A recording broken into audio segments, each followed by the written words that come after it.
Hi students, 11th மேக்ஸில் exercise 10.2 பார்க்க போகிறோம். ஸோ டிஃப்ரென்ஷியேஷனை மட்டும் பார்த்துக்கிட்டு இருக்கோம். ஏற்கனவே பேசிக்கான ஒரு வீடியோ போட்டிருக்கோம், பேசிக் மட்டும் தனியாக ஒரு வீடியோ போட்டிருக்கோம். இப்போ எக்ஸைஸ் சம்மில் பார்க்க போகிறோம். ஸோ ஃபஸ்ட்டு சம்மு என்னது, f of x equal to x minus 3 sin x. இது கொஸ்டின். இப்போ இதை டிஃப்ரென்ஷியேட் பண்ண போகிறோம். ஸோ இதை எப்படின்னா செஞ்சுக்கலாம், எஃப் டேஸ் ஆஃப் எக்ஸ்ன்னு போட்டுக்கலாமா. ஸோ இப்போ எக்ஸை டிஃப்ரென்ஷியேட் பண்ண போகிறோம். நான் சொல்லியிருக்கேன் இதுலேயே பேசிக்லேயே பவரில் 1 இருந்துச்சுன்னா அதை டிஃப்ரென்ஷியேட் பண்ணால் என்ன வரும், 1 தான் வரும். அடுத்தது மைனஸ் 3 கான்ஸ்டன்ட் ஒட்டி இருக்குது, சைன் எக்ஸோட ஒட்டி இருக்குது, அதாவது மல்டிப்ளிகேஷனில் இருக்குது. அப்போனா அந்த 3 அப்படியே வச்சுக்கணும். தனியாக இருந்தால் தான் கான்ஸ்டன்ட் டிஃப்ரென்ஷியேட் பண்ணால் 0ன்னு போடணும். ஆனால் ஒட்டி இருந்துச்சுன்னா அப்படியே 3 வச்சுக்கணும். சைன் எக்ஸை மட்டும் டிஃப்ரென்ஷியேட் பண்ணணும். சைன் எக்ஸை டிஃப்ரென்ஷியேட் பண்ணால் என்ன வரும், காஸ் எக்ஸ். சைன் எக்ஸ் வந்து காஸ் எக்ஸ் மேலே பாசமாக இருப்பான், காஸ் எக்ஸ் வந்து சைன் எக்ஸ் மேலே பொறாமையாக இருப்பான். ஸோ அப்போ அந்த ஸ்டோரி ஞாபகத்தில் வருதுங்களா, ஸ்டோரியை போய் பாருங்கள், நம்ம தனியாக வீடியோ போட்டிருக்கோம். ஸோ சைன் எக்ஸை டிஃப்ரென்ஷியேட் பண்ணால் என்ன வரும், காஸ் எக்ஸ். அவ்வளோதான், முடிஞ்சு போச்சு. சரிங்களா. இப்போ செகண்ட் சம்மை பார்க்கலாம்.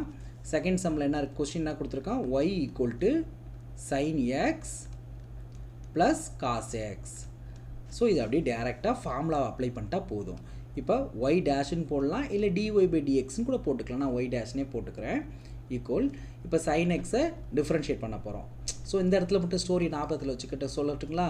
சைன் எக்ஸும் காஸ் எக்ஸும் 2 ஃப்ரெண்டு இருந்தாங்க, ரொம்ப க்ளோஸ் ஃப்ரெண்டு.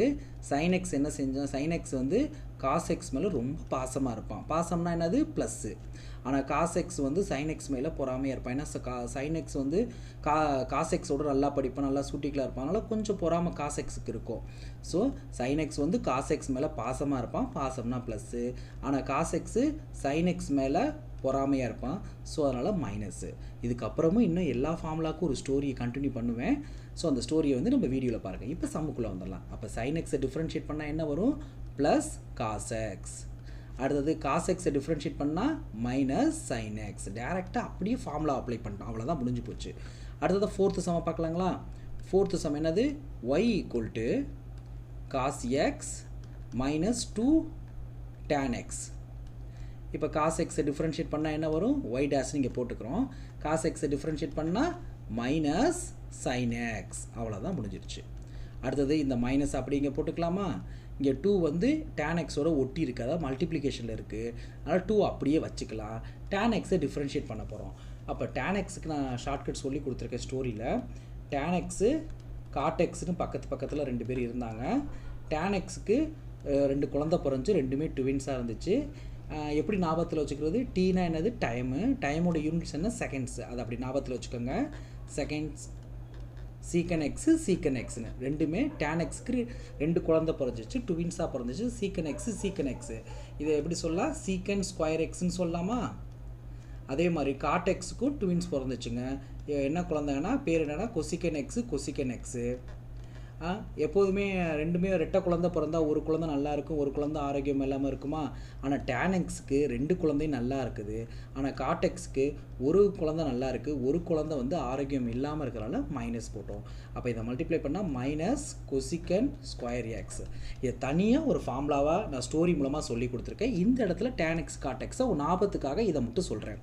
இப்போ இங்கே நம்ம என்ன செய்யலாம், தேர்ட் சம் tan எக்ஸை டிஃப்ரென்ஷியேட் பண்ணால் என்ன வரும், tan எக்ஸை டிஃப்ரென்ஷியேட் பண்ணால் சீக்கன் ஸ்கொயர் எக்ஸ். ஸோ அப்போ tan எக்ஸை டிஃப்ரென்ஷியேட் பண்ணால் சீக்கன் ஸ்கொயர் எக்ஸ். அவ்வளோதான், முடிஞ்சிருச்சு. ஸோ ஃபார்முலா தான் இங்கே முக்கியம். மறுபடியும் சொல்கிறேன், ஃபார்முலா தான் முக்கியம். ஃபார்முலாவை மனப்பாடம் பண்ணுங்க. அதுக்கு நம்ம ஸ்டோரி சொல்லியிருக்கோம். ஸ்டோரி மூலமாக ஞாபகத்தில் வச்சிங்கன்னா ஈஸியாக ஃபார்முலா மனப்பாடம் பண்ணிடலாம். இப்போ 6th சம் பார்க்கலாங்களா. என்ன கொடுத்துருக்கான், g ஆஃப் டி 4 சீக்கன் டி ப்ளஸ் tan டி அப்படின்னு இருக்குது.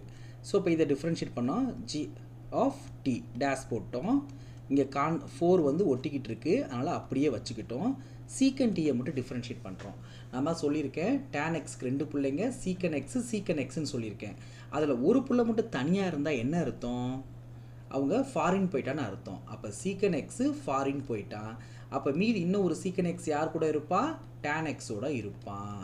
ஸோ அப்போ சீக்கன் டீயோட டிஃப்ரென்ஷியேஷன் ஃபார்முலா என்ன, சீக்கன் எக்ஸு இங்கே டி இருக்குது, அதனால் டி போட்டுக்கிட்டோம், tan டி. அவ்வளோதான், முடிஞ்சிருச்சு. இப்போ அடுத்ததாக tan டிக்கு நம்ம ஏற்கனவே ஃபார்முலா தெரியும். tan டிக்கு டிஃப்ரென்ஷியேட் பண்ணால் சீக்கன் ஸ்கொயர் டி. ஸோ ஃபார்முலா முடிஞ்சிருச்சு, இந்த சம்மு முடிஞ்சிருச்சு.